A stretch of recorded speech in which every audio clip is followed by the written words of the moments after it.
Revue de presse avant de refermer cette édition. La nouvelle s'est répandue hier. Isiaka Ouattara dit Ouattao, colonel-major de l'armée ivoirienne, est décédé le 5 janvier dernier à New York des suites de maladie. Une disparition largement commentée par les journaux de la place.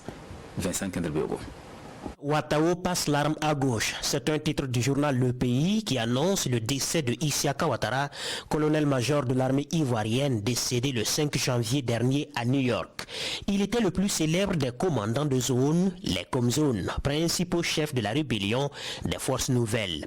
Charismatique, bling-bling, affublé de surnoms comme Whisky, Sahabelebele ou encore Ouattao, il était devenu l'un des maîtres de Bouaké, capitale de la rébellion ivoirienne de 2002. Mais à qui profite la mort de Ouattao, s'interroge l'observateur Palga. Celui qui vient de disparaître a fait irruption sur la scène politique ivoirienne à la faveur de la rébellion de septembre 2002, rappelle le journal. Et il fait partie de ceux qui ont installé Alassane Ouattara au pouvoir à coups de Kalachnikov et d'armes lourdes.